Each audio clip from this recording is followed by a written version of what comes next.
Perseteruan antara Jadon Sancho dan Erik ten Hag belum menemui titik terang, yang mana berita terbaru mengabarkan bahwasanya Erik ten Hag malah menambah hukuman lebih berat lagi kepada Sancho. Nah, semua ini kan bermula ketika laga MU melawan Arsenal, di mana Erik ten Hag merasa dia tidak senang dengan apa yang ditampilkan Jadon Sancho di latihan, tapi Jadon Sancho malah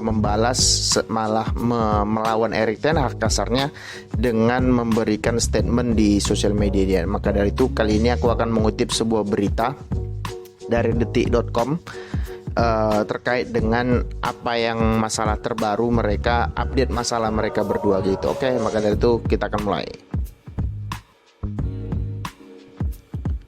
Nah, di sini ditulis oleh Bapak Yanu Arifin nih. Dia memberikan judul Erik ten Hag hukum Jadon Sancho lebih berat di MU. Nah, situasi Jadon Sancho di MU kabarnya kian nelangsa. Winger Inggris itu dihukum lebih berat oleh manajer Erik ten Hag. Dilaporkan Daily Mirror, Sancho kabarnya benar-benar diasingkan dari skuad utama MU. Pemain 23 tahun itu kini tak boleh menggunakan semua fasilitas tim utama di Carrington. Nah, gini, sebenarnya Daily Mirror ini kan adalah surat kabar asal Inggris yang sebenarnya banyak mengeluarkan hoax terkait dengan sepak bola, karena aku sudah bilang ya wartawan, jurnalis ya sama aja sih.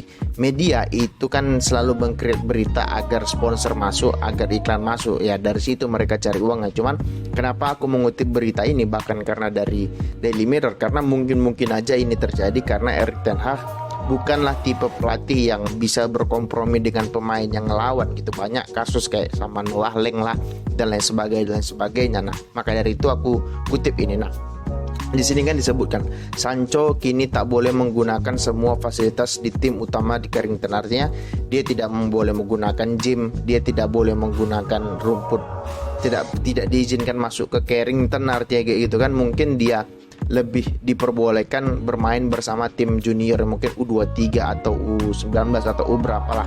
Ini menunjukkan bahwasanya Erik ten Hag itu masih memiliki otoritarisasi di ruang ganti. Tapi kalau aku pribadi memang dia masih memiliki, cuman mungkin tidak 100%. Sekarang mungkin hanya 80 hanya 80-90% gitu menurutku ya, karena ya begitu banyak masalah eksternal yang dia hadapi, masalah internal juga. Jadi menurutku dia mungkin agak sedikit pusing kayak gitu.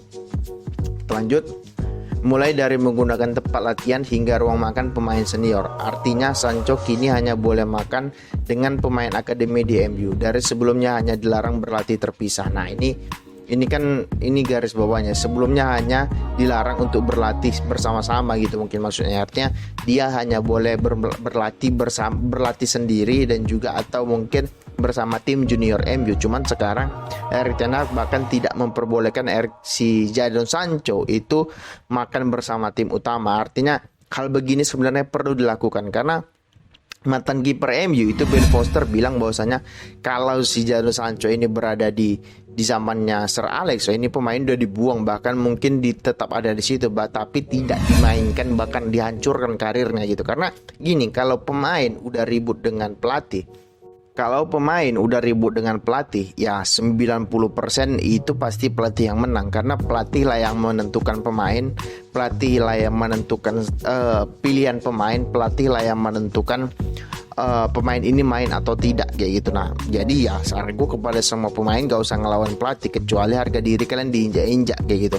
Ya aku nggak tahu apakah mungkin Sancho merasa dia harga dirinya diinjak-injak. Cuman untuk kasus ini pemain MU itu banyak yang manja sekarang, dibentak dikit, diapain sedikit ya sudah speak up di media dan lain sebagainya. Kalau zaman Sir Alex udah selesai pemain kayak Sancho ini kayak gitulah. Selanjutnya itu ada nih, Sancho memang sedang dihukum ten Hag usai kekalahan MU dari Arsenal. Ten Hag menuding sang pemain tak cukup bagus selama latihan, yang kemudian dibantah Sancho dan menyebut bosnya cuma mencari kambing hitam kekalahan. Nah, ini yang nggak boleh. Sebenarnya kan permasalahannya adalah dia mengatakan bahwasanya dia selalu menjadi kambing hitam ketika kalah. Nah, kata-kata itu sebenarnya yang menurutku menjadi permasalahan dari antara mereka berdua. Coba kalau dia tidak mengeluarkan kata kambing hitam, mencari alasan kayak gitu. Nah, ini yang sebenarnya harus harus diperhatikan oleh seluruh pemain, bahkan manajemen. Mungkin manajemen itu harus membuat pelatihan khusus kepada pemain dan pelatih, bagaimana cara ngomong di media, bagaimana cara ngomong di media sosial, karena ini berkaitan dengan marwah klub, marwah pelatih, marwah pemain kayak gitu. Karena kalau udah kayak gini ya udah pemainnya sendiri yang rugi gitu, karena pelatih juga memiliki egonya sendiri, pemain juga memiliki egonya sendiri. Jadi ya mereka berdua saling mengedepankan ego mereka lah, bisa dibilang gitu loh. Jadi ya menurutku hal kayak gini sih pasti Sancho yang kalah, nggak akan mungkin Sancho yang menang kayak gitu. Lanjut, situasi kian memanas usai Jadon Sancho kabarnya tak mau meminta maaf atas sikapnya. Erik ten Hag kemudian membuat sanksi, mengasingkan sang pemain dan melarangnya berlatih dengan tim utama. Nah, yang jadi permasalahan lagi adalah Sancho itu tidak mau meminta maaf kita. Ini yang jadi masalah. Padahal kan kalau dia meminta maaf aja udah selesai. Mungkin biar aja lah dongkol dalam hati, ya udah minta maaf aja. Kemudian dia bermain. Apalagi usia dia masih 23 tahun kayak gitu. Karir dia masih panjang kayak gitu. Jadi kenapa harus ngelawan sama pelatih? Udah ikut aja kalau umur muda 30, 35 oke lah melawan pelatih, karena ya karir muda panjang dan mungkin kok bisa ke MLS kayak, bisa ke Liga Saudi kayak. Jadi ini kan masih 23 tahun kayak gitu. Jadi dan juga penampilan dia juga nggak bagus-bagus banget gitu, nggak bagus-bagus sekali gitu. Nah, kalau kita sambung yang di bawah, Sancho baru direkrut MU pada musim panas 2021 dari Dortmund. Ia bermain 82 kali dan bikin 12 gol. Nah, ini kan agak ridiculous ya, agak konyol untuk seorang pemain berharga 90 juta dan posisinya itu adalah sayap, cuman bikin 12 gol di 82 kali bermain. Ini kan agak aneh kayak gitu, karena ya kalau 82 pemain ya paling tidak bikin 25 gol, 30 gol. Ini cuma 12 gol. Aku udah sering bilang bahwasanya si Sancho ini adalah value-nya nggak lebih dari 20-25 juta menurutku ya, karena ya secara permainan dia sering menghambat bola, menghambat sirkulasi bola, sering menghambat counter attack yang malah dia kontrol lah, malah dia dribbling lah, malah oper ke belakang lah, bukan malah oper ke depan untuk Rashford, Sancho, Rashford ataupun Anthony kayak gitu. Cuman dia lebih sering menahan bola yang berakibat pada nggak jadi counter attack dan sirkulasi bola lambat kayak gitu. Nah, kembali lagi yang jadi permasalahan adalah Sancho tidak ingin minta maaf gitu lah. Padahal kan kalau minta maaf aja udah selesai. Rasaku Erik ten Hag juga manusia, punya hati, punya rasa empati, punya rasa kasihan gitu. Pasti Erik ten Hag itu pasti akan memaafkan asal dia dengan tulus minta maaf dan tidak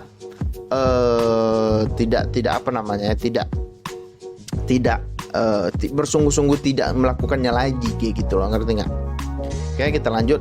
Sejak Erik ten Hag datang, Jadon Sancho kesulitan merebut tempat utama pemain, sampai akhirnya pemain dengan caps 23 caps timnas Inggris itu diasingkan dari skuad utama.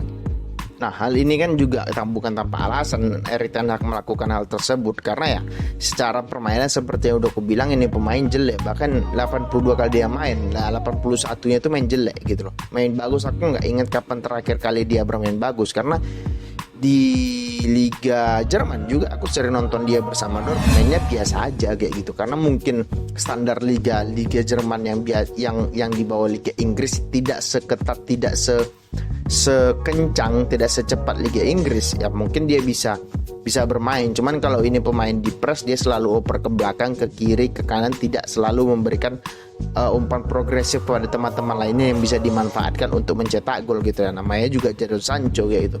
Padahal dia gajinya itu mungkin 3 terbesar gaji di MU, mungkin dia masuk gitu. Mungkin 2 yang pertama atau yang kedua dia adalah gaji termahal gitu. Jadi ya dengan attitude yang ditunjukkan dia kali ini sih aku memihak Erik ten Hag, bukan karena mungkin harga diri, mungkin dia merasa harga dirinya diinjak-injak. Cuman aku merasa pemain sekarang ataupun khususnya pemain MU itu manja-manjanya nauzubillah kayak gitu, karena sedikit dibentak, mungkin sedikit disentil, tersinggung, speak up di media sosial. Jadi menurutku itu kan bukan mental yang baik kayak gitu loh. Kemudian kan Ronaldo kan melakukan, Ronaldo sudah melakukan pada saat dia sudah berumur 38-39 tahun. Selama itu dia nggak pernah melakukan itu gitu loh, ngerti nggak? Dia melakukan itu ya karena dia merasa sudah post power syndrome. Sedangkan Sancho belum menjadi pemain bintang, malah sudah speak up demikian gitu. Ronaldo aja dibuang sama Erik ten Hag, apalagi Sancho gitu, ngerti nggak? Jadi untuk pemain-pemain MU ya, rasaku hal kayak gini harus sering dilakukan sama Erik ten Hag kayak gitu. Bahkan pemain-pemain sekaliber Bruno, Rashford juga kalau ngelawan campakkan aja kayak gitu. Aku kalau pribadi ya, Rashford kalau ada yang nawar 150 jual, ngerti gak? Karena ego ya, secara kualitas dia one of the best gitu, cuman secara attitude, secara ego dia luar biasa. Bruno juga kalau ada yang nawar 150 jual kayak gitu, karena dia cari pemain lain yang bisa gantiin kayak gitu. Karena Erik ten Hag butuh pemain yang bisa main by team, as a team, bukan untuk dirinya sendiri itu. Kayak ya kalau Bruno masih lah, kalau Rashford ini kan ampun-ampunan ini egoisnya kayak gitu, luar biasa egoisnya. Jadi ya menurutku Erik ten Hag harus lebih ini lagi lah, harus lebih apa ya, lebih tegas lagi lah kayak gitu. Oke, ini dulu konten kita terkait dengan Sancho. Untuk dari itu, bagi kalian yang suka silahkan di subscribe, di komenin, di like. Bagi kalian yang gak suka nggak apa-apa, di skip aja. Oke, terima kasih, ciao.